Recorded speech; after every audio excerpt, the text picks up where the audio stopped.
Assalamualaikum warahmatullahi wabarakatuh. Saya Ulia Sayyidah, NIM 12204183004, nomor absen 4 dari kelas TNT 4.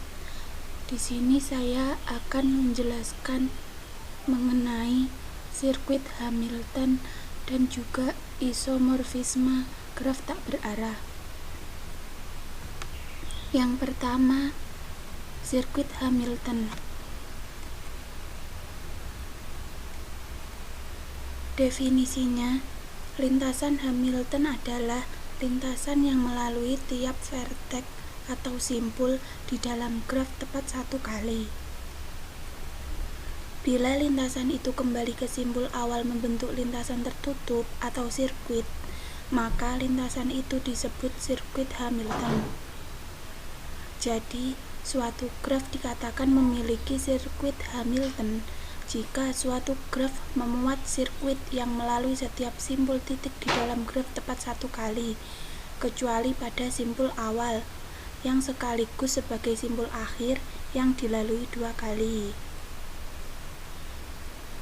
Graf yang memiliki sirkuit Hamilton disebut graf Hamilton, sedangkan graf yang hanya memiliki lintasan Hamilton tetapi tidak memiliki sirkuit Hamilton disebut graf semi Hamilton.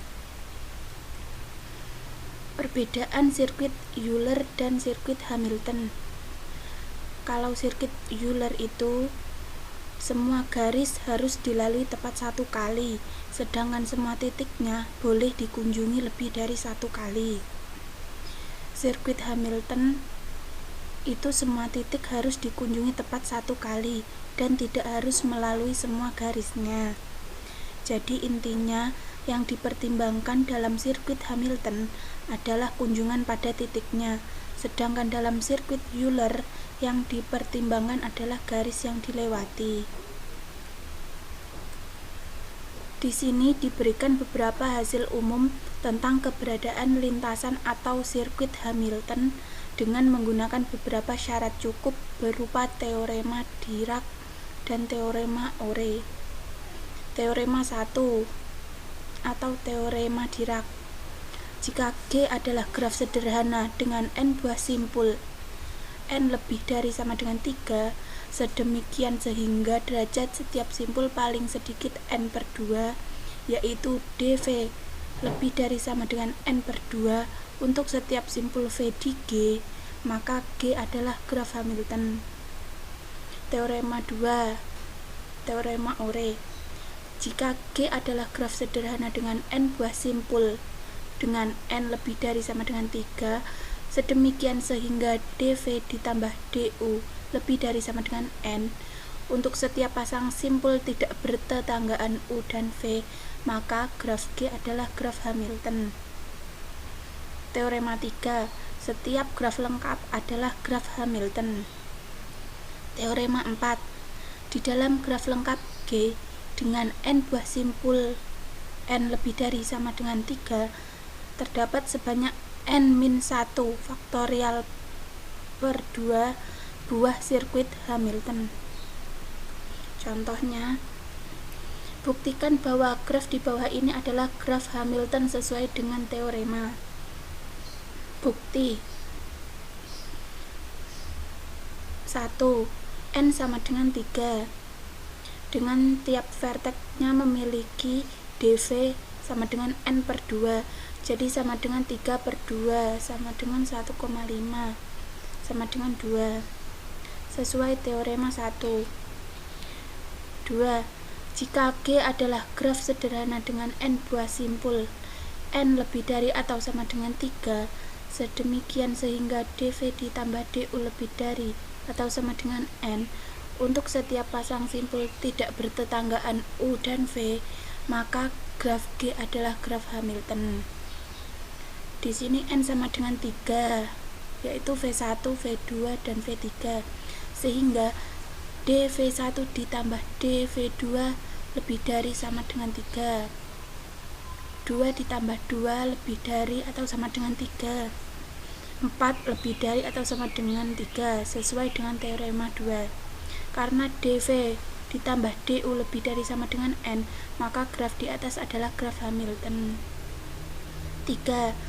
Graf pada gambar di atas termasuk jenis graf lengkap, karena termasuk jenis graf sederhana yang setiap simpulnya mempunyai sisi ke semua simpul lainnya.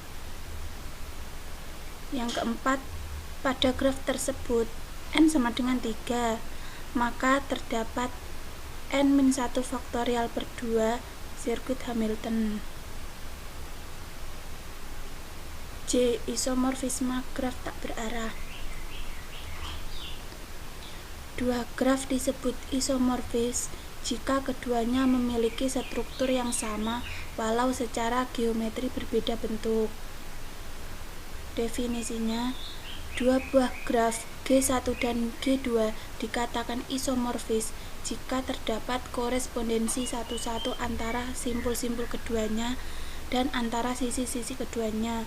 Sedemikian sehingga jika sisi E bersisian dengan simpul U dan V di G1, maka sisi E aksen yang berkoresponden di G2 juga harus bersisian dengan simpul U aksen dan V aksen di G2. Jika G dan G aksen isomorfis, maka terdapat beberapa hal yang pasti terpenuhi. 1. Jumlah titik G sama dengan jumlah titik G aksen. 2. Jumlah garis G sama dengan jumlah garis G aksen. 3. Jumlah derajat tertentu pada simpul yang berkorespondensi dalam G dan G aksen sama. Contoh, tunjukkan bahwa graf G dan G aksen pada gambar adalah isomorfis. Penyelesaiannya, untuk menunjukkan bahwa G isomorfis dengan G aksen, kita harus menemukan korespondensi satu-satu titik dan garis kedua graf.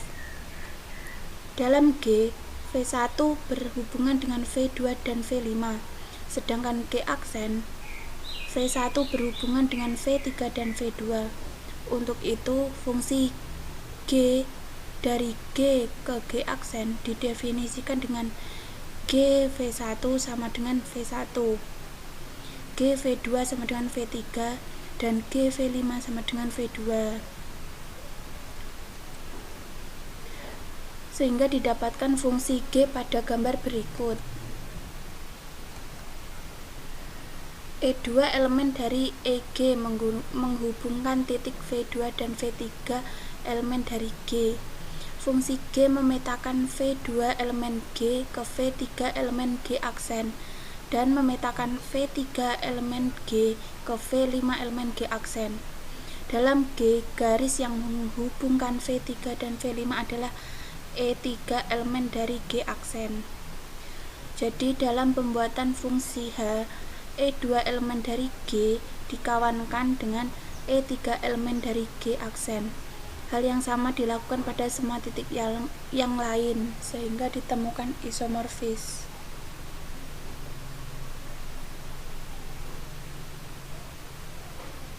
Sekian, terima kasih. Wassalamualaikum warahmatullahi wabarakatuh.